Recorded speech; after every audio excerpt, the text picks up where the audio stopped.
The channel electrical and automation. दोस्तों, आज आपके लिए बहुत ही बेहतरीन वीडियो लेके आ गया हूं।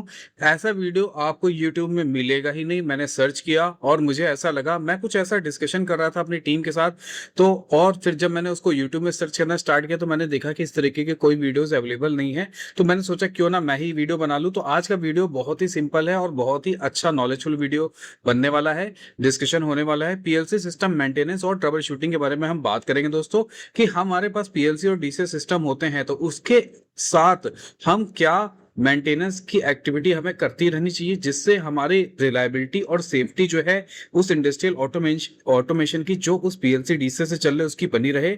साथ ही साथ जब हम मेंटेनेंस की बात करते हैं तो वहां पे तीन वर्ड जरूर आते हैं, प्रिवेंटिव, प्रिडिक्टिव और करेक्टिव। तो ये तीनों मेंटेनेंस किस किस पोजीशन पे और किस तरीके से करना चाहिए उस पर डिस्कशन होगा। उसके अलावा जब मेंटेनेंस की बात करते हैं तो हमेशा ट्रबल शूटिंग जो है वो उसके संग को रिलेटेड होता है, क्योंकि मेंटेनेंस इसलिए करते हैं ताकि हमें ट्रबल शूटिंग ना करनी पड़े, या ट्रबल शूटिंग करते वक्त हमें ये पता चलता है कि हमें इस तरीके का मेंटेनेंस करना चाहिए था पीएलसी के साथ, ताकि ये ट्रबल शूटिंग दोबारा ना करनी पड़े। इसीलिए ट्रबल शूटिंग भी देखेंगे। इसके साथ साथ एक ऐसा टैक्टिकल ओवरव्यू तैयार करेंगे जिससे हमारे इंजीनियर्स, हमारे टेक्नीशियंस, हमारे सुपरवाइजर्स को हेल्प मिलेगी। राइट, अब आगे चलते हैं। तो इस पूरे ब्लॉक में, इस पूरे आपके इस मैंने 5 ब्लॉक्स में इस सेशन को डिवाइड किया है। पहला हम फंडामेंटल्स पढ़ेंगे कि क्या क्या क्रूशियल रोल होते हैं जो पीएलसी मेंटेनेंस में करने चाहिए। फिर स्ट्रैटेजी क्या होती है कि कब प्रिवेंटिव और किस तरीके से प्रिवेंटिव, और क्या क्या प्रिवेंटिव, करेक्टिव और प्रेडिक्टिव फ्रेमवर्क्स होने चाहिए। फिर जब हम ये सारे काम करते हैं तो उसके लिए प्रिपरेशन प्रिपरेशन के लिए क्या क्या टूल्स और प्रोटोकॉल्स चाहिए होते हैं वो करेंगे। फिर जब ये सब चीजें क्लियर हो जाएंगी, फिर जब आपके सामने ट्रबल शूटिंग आएगी तो ट्रबल शूटिंग के करते वक्त एक बेसिक एग्जीक्यूशन और एक सेट ऑफ प्रोसीजर क्या होता है वो देखेंगे। और उसके बाद फिर हम उसको, इन चीजों को बड़ा करके ये समझेंगे ब्रॉड लेवल पे कि बेस्ट प्रैक्टिसेस क्या होती है। राइट, अब सबसे पहला जो आपका दिख रहा होगा यहाँ पे, जो कोर ऑफ ऑटोमेशन है। कोर ऑफ ऑटोमेशन कहता है कि पीएलसी जो है सबसे रोबोस्ट, पीएलसी या डीसीएस दोनों ही बात होगी कि दोनों बहुत ही रोबोस्ट होते हैं। Computer managing automatic manufacturing facilities में इसका यूज होता है, ठीक है। और इसका जो मेंटेनेंस होता है वो डायरेक्टली इंप्रूव करता है मैथमेटिकल रेट ऑफ सिस्टम को, ऑपरेटिंग रेट ऑफ सिस्टम को। और अगर हम उसकी प्रोएक्टिव केयर करते रहे तो उसकी लाइफ स्पैन, यानी उसकी लाइफ जो है वो बढ़ सकती है, और जो कंपनी का मेजर कैपिटल, मेजर कॉस्ट है वो आपका बच सकता है। और रूटीन चेक ये इंश्योर करते हैं कि किसी तरीके की सेफ्टी और कोई इमरजेंसी सिस्टम तो बाईपास या वो इंटैक्ट है या नहीं। तो एक सिंपल सा फॉर्मूला है जिससे आप ये पता कर सकते हैं कि ऑपरेटिंग रेट, अगर आपको निकालना है कि आपके पीएलसी या डीसीएस का ऑपरेटिंग रेट क्या है, तो जितने टाइम तक वो चला प्लस डिवाइड में जितने टाइम तक चला और जितने टाइम का फेलियर हुआ, आप इस वैल्यू को डिवाइड करके रखेंगे तो आपको ऑपरेटिंग रेट आना चाहिए। और operating rate max to max होना चाहिए, इसका कोई थंब रूल नहीं है, बस मैक्स टू मैक्स होना चाहिए। अब बात करते हैं कि कोर मेंटेनेंस स्ट्रेटजीज। जैसे हमने आप बात करी थी कि मेंटेनेंस जब हम करते हैं तो 3 चीजें आती हैं, एक प्रिवेंटिव, प्रिडिक्टिव और कोर करेक्टिव। राइट, प्रिवेंटिव वो होगा कि हम पहले से ही कुछ चीजें ऐसी करके रखेंगे ताकि कोई भी ब्रेकडाउन आए ना। प्रिडिक्टिव मतलब हमको अंदाजा लगता है कि ये हमको करनी चाहिए, ताकि पहले से ही अनुमान लगाते थे कि ये कर लेंगे तो ये वाली प्रॉब्लम नहीं आएगी। और करेक्टिव क्या होता है कि जब भी आपके सामने कोई डाउन टाइम आया, कोई प्रॉब्लम आई, कोई शटडाउन हुआ, तब आपको शटडाउन में कैसे मेंटेनेंस करना है उसे बोलेंगे करेक्टिव मेंटेनेंस। राइट, तो सबसे पहली चीज क्या है, अब प्रोटेक्टिव पर्सनल यानी पीपीई। जब हम ये सब काम करते हैं तो हमें सबसे इंपॉर्टेंट चीज क्या याद रखनी चाहिए, कौन कौन से पीपीपी और फिजिकल और खुद से होने चाहिए। सबसे पहला कि आपका जिस भी मॉड्यूल पे काम करने वाले हैं पीएलसी या डीसीएस पे, पहले तो हमें ये वेरीफाई कर लेना चाहिए कि पावर आइसोलेशन है या नहीं है। अगर आप चलते में करना चाह रहे हैं तो फिर आपको ये ध्यान रखना पड़ेगा कि उस सिस्टम की इंडिपेंडेंट ग्राउंडिंग होनी चाहिए। क्योंकि क्या होता है, कोई भी सिस्टम, जितने भी इलेक्ट्रॉनिक इलेक्ट्रिकल सिस्टम होते हैं, चलते चलते उसमें स्टैटिक चार्ज डेवलप होता है, तो जब हम टच करते हैं तो हमें एक तरीके से शॉक लगने के चांसेस ज्यादा होते हैं। अगर हम ग्राउंडिंग करके रखेंगे तो इस तरीके की चांसेस जो है वो क्रिएट नहीं होंगे। फिर हमें ध्यान रखना पड़ता है कि ये इंडक्टिव लोड जो भी होना चाहिए उसकी अर्थिंग और हमारे सिस्टम की अर्थिंग सेम नहीं होनी चाहिए, जिसकी वजह से स्टैटिक चार्ज का डेवलपमेंट तो होता ही है, साथ ही साथ कोई भी प्रॉब्लम जो इंडक्टिव लोड में आती है वो ट्रांसफर हो जाती है ऐसे इक्विपमेंट की तरफ जहां पे प्रॉब्लम नहीं होती है। और हमें कोशिश करनी चाहिए कि एंटी स्टैटिक स्ट्रैप्स यूज करें ताकि हमें किसी तरीके का झटका ना लग सके। इनकेस अगर मान लीजिए आपने ग्राउंडिंग करी है, वो भी ब्रेक हो जाती है, तो वो आपको उससे, उस शॉक से बचा सकती है। राइट, अब टूल्स एंड टैकल्स की बात करेंगे तो टूल्स एंड टैकल्स जब हम कोई काम करने जाते हैं तो बेसिक थंब रूल ये है कि हमारे पास डिजिटल मल्टीमीटर होना चाहिए, एक टॉर्क स्क्रू ड्राइवर होना चाहिए जिसमें कई सारे आपके स्टार प्लस माइनस के आगे हेड होने चाहिए और साइजेस होने चाहिए ताकि हम हर तरीके के नट्स को बोल्ट्स को आसानी से खोल सके। इसके बाद एंटी स्टैटिक क्लीनिंग मटेरियल होनी चाहिए, बहुत इंपॉर्टेंट है कि जब भी हम पावर सोर्स के साथ काम करते हैं तो हमारे पास ये सारे मटेरियल होने चाहिए ताकि कोई भी एंटी स्टैटिक चार्ज जो है वो वहां पे डेवलप हुआ है तो उसे डिस्चार्ज कर सके। इसके बाद एक प्रोग्रामिंग लैपटॉप होना चाहिए, ये इतना नेसेसरी नहीं है, ये आपके ऑलरेडी क्या होता है पीएलसी सिस्टम में जब हम शट डाउन करते हैं या कोई ट्रबल शूटिंग करते हैं तो उससे पहले हम बैकअप ले लेते हैं। तो अगर आपको डेडिकेटेड चाहिए तो यू कैन, अगर आपकी कंपनी प्रोवाइड कर सकती है, आप अफोर्ड कर सकते हो तो you can do it, otherwise you can do it with the running program on the SCADA, जिस कंप्यूटर में स्काडा वगैरह या इंजीनियरिंग सेशन है वहां पे आप ये काम कर सकते हैं, राइट। अब एग्जीक्यूशन क्या होगा, पहले तो डिजिटल प्रिपरेशन करी जाएगी। डिजिटल प्रिपरेशन मतलब कि जब भी आप पीएलसी और स्काडा में डीसीएस में काम करते हैं तो सबसे पहले डिजिटल प्रिपरेशन ये होती है कि उसका पूरा बैकअप लेना चाहिए, चाहे वो स्काडा का बैकअप हो, चाहे वो आईओएस का बैकअप हो, चाहे प्रोग्राम का बैकअप हो, या फिर उसमें जो पैरामीटर्स ऑपरेटर ने डाल रखे, पीआईडी की वैल्यूज डाल रखी, वो सारा बैकअप होना चाहिए ताकि इनकेस जब रीस्टार्ट करे तो वो अपने पैरामीटर्स अगर खो भी दे तो you can get it back, right. उसके बाद स्टेप 2 ये होना चाहिए मेंटेनेंस में कि हमें विजुअली इंस्पेक्ट करना चाहिए हमारे मॉड्यूल्स में कि प्रॉपर हीट डेसिपिएशन हो रहा है, उसमें जितने भी इंडिकेशंस बनाए जाते हैं एरर के या फिर किसी तरीके के कॉशन के, कोई चेतावनी के, वो प्रॉपर आ रहे हैं या नहीं आ रहे हैं, राइट। इसके बाद हमें क्या है, इन्वायरमेंट कंट्रोल, यानी तीसरी चीज हो जो मोस्ट इंपॉर्टेंट है और हमारे कंट्रोल में रहती है कि पैनल्स जो होने चाहिए, पैनल के वेंट्स जो होने चाहिए जहां से वो हवा सक करेगा, जहां से वो हवा बाहर निकालेगा, वो सारे वेंट्स क्लीन होने चाहिए। फिल्टर अगर उसमें बने हैं तो फिल्टर को प्रॉपरली क्लीन करने चाहिए, रिप्लेस कर लेना चाहिए, अगर कोई डेब्रीज है तो वो उसको रिमूव कर देनी चाहिए। इसके बाद हम हार्डवेयर वेरिफिकेशन करेंगे कि हमारे हार्डवेयर यानी कंट्रोलर की मेमोरी के लिए कोई बैटरी दी गई है, उसका स्टेटस प्रॉपर है या नहीं है। अगर इनकेस अगर प्रॉपर पावर कट होता है तो क्या मेरी बैटरी बैकअप दे पाएगी, वो रैम में वो प्रोग्राम होल्ड कर पाएगी। तो ये होता है एक मेंटेनेंस लूप एग्जीक्यूशन का और ये चलता रहता है। जब भी हम कोई भी मेंटेनेंस या शट डाउन करते हैं तो ये साइकिल हमें करनी पड़ती है, that is why it is called a loop. इसके बाद टाइम बेस्ड मैट्रिक्स क्या होती है, टाइम बेस्ड मैट्रिक का मतलब हुआ कि हमें अकॉर्डिंग टू द टाइम क्या क्या रूटीन चेकअप करते रहना चाहिए हमारे पीएलसी और डीसी सिस्टम के साथ। क्या, एक तो डेली चेक ये करना चाहिए कि हमारे कंट्रोलर्स पे, हमारे आईओ कार्ड्स पे कोई एरर की एलईडी तो नहीं चल रही है। अगर एरर की एलईडी चल रही है तो हमें वो चेक करना चाहिए वो किस वजह से है, कोई अनयूजुअल हार्डवेयर से नॉइस तो नहीं आ रही है, ये डेली बेसिस पे होना चाहिए।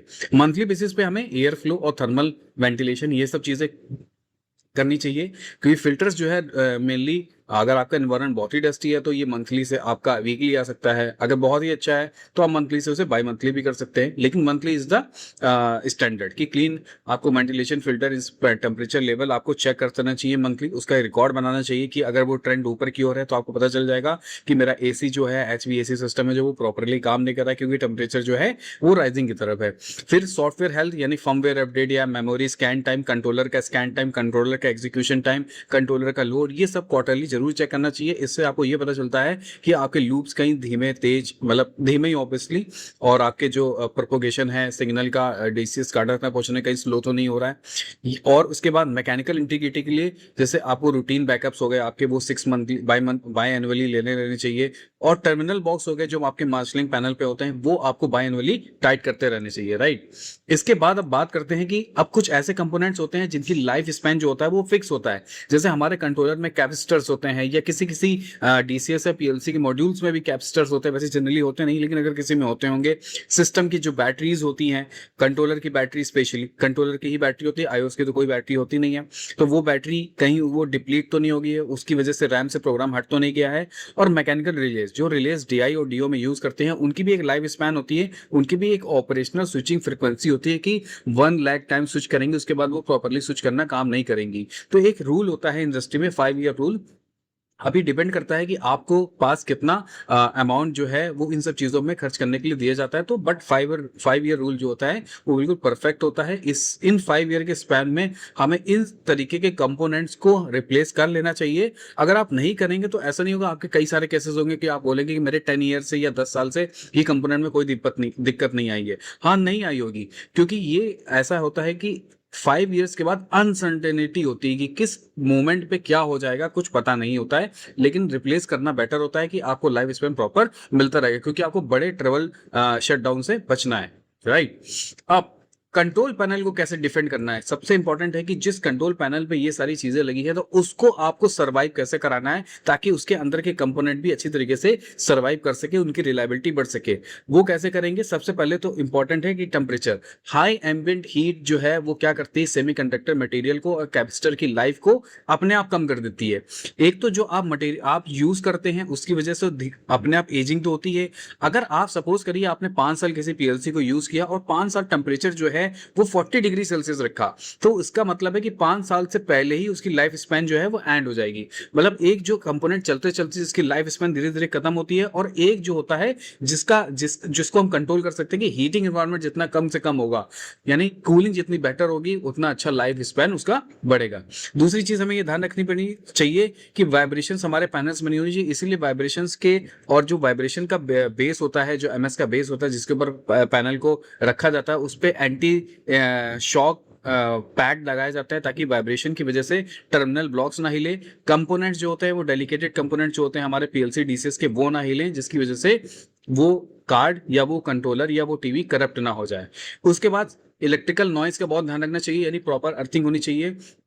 किसी तरीके से हमारे आसपास जो है वो high voltage PLC DCS panel के आसपास या उनके सिग्नल के आसपास कोई भी हाई कम्युनिकेशन लाइन नहीं होनी चाहिए। इसके बाद ह्यूमिडिटी का बहुत इंपॉर्टेंट ध्यान रखना है कि अगर आपका प्रॉपर एसी होगा तो बहुत ही अच्छी बात है, अगर नहीं एसी हो पा रहा है तो आपको ये ध्यान रखना है कि हाई मॉइस्चर तो किसी भी तरीके से पैनल के अंदर नहीं आना चाहिए, जिससे कंडेंसेशन होगा तो एक आपका लिक्विड जनरेट होगा आपके कार्ड्स के अंदर, आपके कंट्रोलर्स के अंदर, जो क्या होगा कंडक्टिव होगा और जिससे शॉर्ट सर्किट क्रिएट हो सकता है, जिससे ह्यूमिडिटी इस ह्यूमिडिटी की वजह से, राइट। अब ये जो डायग्नोस्टिक सिस्टम होता है, देखो एक सिंपल सा थंब रूल ये बनाया गया है कि सिस्टम में अगर आपके पास फॉल्ट आता है तो सबसे पहले आपको ये देखना है सिस्टम में कि क्या एरर की एलईडी आ रही है। अगर आ रही है यस, तो आपको एचएमआई में यानी आपके स्टाडा में क्या एरर आया है वो देखना पड़ेगा। फिर क्रॉस रेफरेंस ओईएम, फिर आपको ओईएम के, क्योंकि एरर कोड लिख के आता है, हर एरर कोड की एक अपनी एक मीनिंग होता है कि 2251 लिख के आया तो उसका तो ओईएम के मैनुअल से हमें चेक करना है, फिर क्रॉस रेफरेंस ओईएम के मैनुअल से चेक करना है। फिर अगर उसमें कुछ निकलता है करप्टेड मेमोरी या सीपीयू फॉल्ट है तो प्रोग्राम को रीलोड करके फिर से चलाना है। अगर एरर का एलईडी नहीं जल रहा है तो फिर आपको ये चेक करना है कि क्या आपके डीसीएस पीएलसी के आउटपुट एक्टिवेट है। अगर एक्टिवेट है तो फिर आपको कम्युनिकेशन एरर चेक करना पड़ेगा। इसका मतलब आउटपुट तो सही है, आपका स्काडा से और सिस्टम के बीच में कोई ना कोई कम्युनिकेशन की प्रॉब्लम है, इसीलिए आपके सिस्टम में वैल्यूज नहीं आ रही, तो आपको नेटवर्क सेटिंग्स को, केबल्स को, डैमेज को चेक करना पड़ेगा। अगर आउटपुट एक्टिवेट नहीं है तो फिर आपको आईओ कार्ड चेक करने पड़ेंगे या फिर पावर लॉस चेक करना पड़ेगा। इनको चेक करेंगे तो आपको मॉड्यूल के वोल्टेजेस सही आ रहे हैं कि नहीं, फील्ड वायरिंग सही है कि नहीं, अर्थिंग सही है, तो ये सारी चीजें चेक करनी पड़ेगी। ये एक छोटा सा थंब रूल है, बहुत ही सिंपल सा लॉजिक है। अगर इस लॉजिक के बेसिस पे आप हमेशा चलेंगे तो आप अपने जो प्रॉब्लम है उस पर जल्दी से पहुंच पाएंगे और उसका रेजोल्यूशन भी जल्दी से जल्दी कर पाएंगे, राइट। आप डिटेल में जब डायग्नोस्टिक में जाएंगे तो हमें ये ध्यान रखना है कि ये तो जितने भी जिससे हमने डिस्कस करी वो तो फिजिकल चीज़ों को बेसिस पे और फिजिकल एनवायरनमेंट बना के हम चीज़ों को हेल्प कर सकते हैं। अब आपको सॉफ्टवेयर पॉइंट ऑफ व्यू से क्या चीज़ अगर डायग्नोस्ट करनी है, मेंटेनेंस करना है, तो वो क्या करना है, सबसे पहले आपको एचएमआई में जो लॉक्स आ रहे हैं उस पर ध्यान रखनी है, क्योंकि एचएमआई पे हमारे कार्ड्स की हेल्थ के, कंट्रोलर की हेल्थ के, कंट्रोलर की मेमोरी के, स्काडा के, कम्युनिकेशन के सारे एरर आते हैं, जिससे हम एनालाइज कर सकते हैं कि कोई प्रॉब्लम तो नहीं है। इसके बाद आपको मैंने पहले बताया था कि कंट्रोलर के स्कैन टाइम को हमें जरूर ध्यान रखना है, जिससे हमें ये पता चल पाए कि प्रोग्रामिंग लूप जो है वो इनएफिशिएंट तरीके से रन तो नहीं कर रहे हैं, मतलब बहुत टाइम तो नहीं लग रहा है। अगर कोई ऐसी प्रॉब्लम आती है तो यहाँ पे हम बहुत ज़्यादा हेल्प अपने आप से खुद नहीं कर पाते, तो यहाँ पे हमें ओरिजिनल इक्विपमेंट मैन्युफैक्चर यानी जिनका डीसीएस है उनकी हेल्प लेनी चाहिए, ताकि सिस्टमेटिकली हम उन प्रॉब्लम को एड्रेस कर सके विथ स्पेसिफिक सिम्टम्स के, जो स्पेसिफिक सिम्टम्स आए हैं उसके अकॉर्डिंग। और सबसे लास्ट एंड द लीस्ट कि हमेशा जो है ग्राउंड को, आपको ग्राउंड इंटीग्रिटी को मेंटेन करके रखना है। किसी भी तरीके से ईएमआई जनरेट नहीं होना चाहिए, क्योंकि 70% चांसेस यही होते हैं पूरे एरर में। जितने भी पीएलसी डीसीएस की आती है ऐसा कहा जाता है कि 70% जो एरर्स आती है वो due to the grounding problem की वजह से आती है, इम्प्रॉपर ग्राउंडिंग की वजह से ही आती है, राइट। अब ये मेंटेनेंस स्ट्रेटजी को और यहाँ से लेके और हाई लेवल तक पहुंचाना है, तो क्या चीजें हम कर सकते हैं। हमारे जितने भी फर्मवेयर अपडेट्स है, अगर आप वो अपडेट्स करा सकते हैं तो उसे आप लेटेस्ट कंट्रोलर का अपडेट कराइए, ताकि अभी कंट्रोलर की एफिशिएंसी बढ़ जाए। और वो तभी करानी चाहिए, मतलब ऐसा नहीं होना चाहिए कि वो ऐसे एनवायरनमेंट हो जो बहुत ही ज़्यादा प्रोडक्टिव ना हो। इसके बाद हमारा सीपीयू जो होना चाहिए, सीपीयू सिस्टम जो होना चाहिए वो रिडंडेंट होना चाहिए, जनरली रिडंडेंट रहता है। इसका मतलब ये है कि इन केस ऑफ फेलियर, अगर आपका एक सीपीयू फेल होता है तो दूसरा सीपीयू हेल्प करेगा। और कहीं कहीं तो ऐसा भी होता है कि जो आईओ कार्ड्स लगे होते हैं वो भी रिडंडेंट लगे होते हैं, उसके लिए हमें डबल डबल फील्ड में इक्विपमेंट्स लगाने पड़ते हैं, जो सिस्टम बहुत ही कॉस्टली होता है। लेकिन अगर आपका ये सिस्टम बहुत क्रिटिकल है, जिसमें आपका सेकंड्स में ही लैक्स ऑफ रुपीस वेस्ट हो जाता है, तो वहां पे ऐसे सिस्टम में इन्वेस्ट करना बहुत ही जरूरी है, ताकि फेलियर में, क्रिटिकल एप्लीकेशन के फेलियर जो है उससे हम बचे जा सकें। इसके बाद हमें जो भी सिग्नल्स वहाँ पे, जो भी टर्मिनेशंस हमने किए हैं, उसमें प्रॉपर टैगिंग होनी चाहिए, चाहे वो पावर की टैगिंग हो, चाहे वो डीसी वोल्टेजेस की टैगिंग हो, या आपके सिग्नल्स आ रहे हैं उन सब की टैगिंग होनी चाहिए, ताकि जब ट्रबल शूटिंग करें तो ये सब सारी चीज़ें हमें बहुत आसानी से मिल सके, हम सारे पॉइंट्स को चेक कर सके। इसके बाद हमको ये ध्यान रखना चाहिए कि हमारे पास जो इन्वेंट्री होनी चाहिए वो बहुत ही पास में होनी चाहिए। जब कभी भी फेलियर होगा तो हमें रैपिड रिप्लेसमेंट करना पड़े और हमारा डाउन टाइम बच जाए। अगर आपके पास इन्वेंट्री, आप सोचेंगे कि मैं इन्वेंट्री ओईएम से ही लूंगा एट अ टाइम ऑफ, मतलब इन्वेंट्री प्रोक्योर करके नहीं रखेंगे और सोचेंगे बाद में मैं मेंटेन करूंगा, तो वो हो जाएगी आपके लिए प्रॉब्लम। अब अप टाइम को और रेजिलेंस, यानी आपको मैक्स अप टाइम बढ़ाना है, यानी ज्यादा से ज्यादा चलना चाहिए। रेजिलेंस मतलब ज्यादा से ज्यादा एरर से लड़ना है। तो आपको तीन तीन ये तीन चीजें, सिस्टम को ऑप्टिमाइज करने की तीन चीजें हैं। एक प्रो एक्टिव स्ट्रेटजी, यानी पहले से ही एक सोच रहनी चाहिए कि हम क्या क्या चीजें पहले से करते रहे ताकि कोई भी प्रॉब्लम ना आए। और डिसिप्लिन एग्जीक्यूशन होना चाहिए, कि आपने एक रूटीन बना लिया कि मुझे अर्थिंग चेक करनी है हर मंथ, तो आपको हर मंथ चेक करनी है, जिससे आपका एग्जीक्यूशन डिसिप्लिन होगा, जिससे चीजें जल्दी पकड़ में आएंगी। और रैपिड रेजोल्यूशन, और इतनी नॉलेज होनी चाहिए, इतना हमेशा सोचना चाहिए, इतनी सिस्टम को अपने ईजी बनाना चाहिए कि आप जब किसी भी ट्रबल शूटिंग को दूर करने के लिए आए तो उसका रेजोल्यूशन जो है बहुत ही रैपिडली बने, बहुत जल्दी से हो जाए।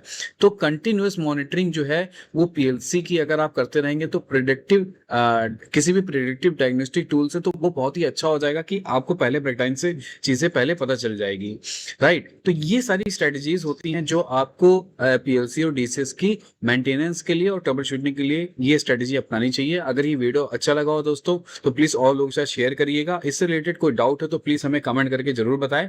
और अगर ये वीडियो अच्छा लगा हो तो भी आप अपनी राय दे सकते हैं कि ये, इसके बारे में आपको कैसा लगा। देखने के लिए बहुत बहुत धन्यवाद। Thank you.